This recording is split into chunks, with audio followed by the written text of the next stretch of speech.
सभी श्री हरि विष्णु भक्तों को नमस्कार।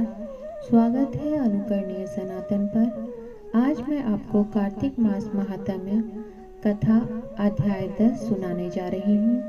आइए श्रवण करते हैं पावन कथा। सभी बोले श्री हरि विष्णु भगवान की जय, श्री कृष्ण भगवान की जय। राजा पृथु बोले, हे ऋषि श्रेष्ठ नारद जी, आपको प्रणाम है। कृपया आप यह बताने की कृपा कीजिए कि जब भगवान शंकर जी ने अपने मस्तक के तेज को क्षीर सागर में डाला तो उस समय क्या हुआ? नारद जी बोले, हे राजन, जब भगवान भोले शंकर जी ने अपना वह तेज क्षीर सागर में डाला तो उस समय वह शीघ्र ही बालक होकर सागर के संगम पर बैठकर संसार को भय देने वाला रुदन करने लगा। उसके रुदन से संपूर्ण जगत व्याकुल हो उठा, लोकपाल भी व्याकुल हो गए, चराचर चलायमान हो गया। शंकर सुवन के रुदन से संपूर्ण ब्रह्मांड व्याकुल हो गया। यह देखकर सभी देवता और ऋषि मुनि व्याकुल होकर ब्रह्मा जी की शरण में गए और उन्हें प्रणाम कर उनकी स्तुति करने लगे। उन सभी ने ब्रह्मा जी से कहा, हे पितामह, यह तो बहुत ही विकट परिस्थिति उत्पन्न हो गई है। हे महायोगिन, इसको नष्ट कीजिए। देवताओं के मुख से इस प्रकार सुनकर ब्रह्मा जी सत्यलोक से उतरकर उस बालक को देखने के लिए सागर तट पर आए। सागर ने ब्रह्मा जी को आता देखकर उन्हें प्रणाम किया और बालक को उठाकर उनकी गोदी में दे दिया। आश्चर्यचकित होते हुए ब्रह्मा जी ने पूछा, हे सागर, यह बालक किसका है?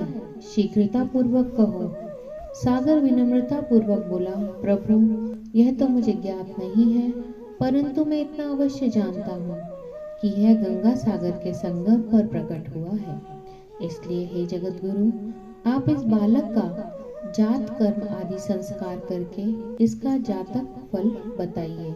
नारद जी राजा पृथु से बोले, सागर ब्रह्मा जी के गले में हाथ डालकर बार बार उनका आकर्षण कर रहा था।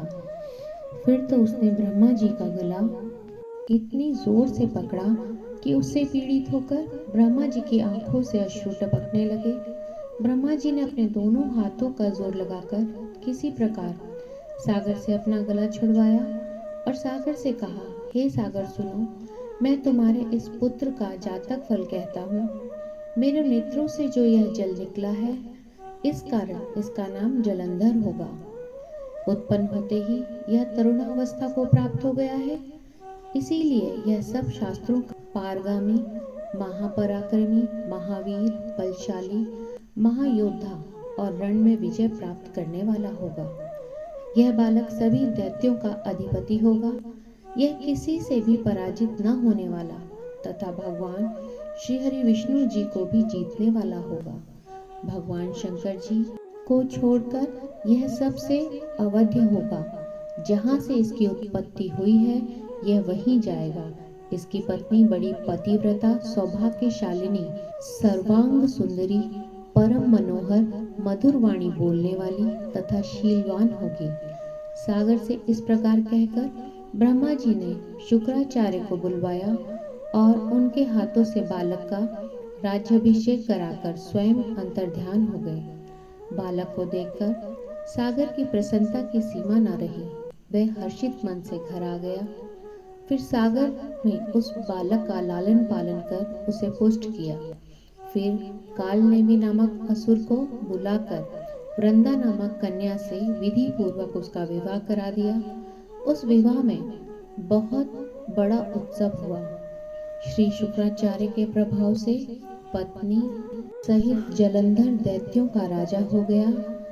इति श्री कार्तिक मास महात्म्य कथा अध्याय 10 संपूर्ण। सभी बोले श्री हरि विष्णु भगवान की जय, श्री कृष्ण भगवान की जय।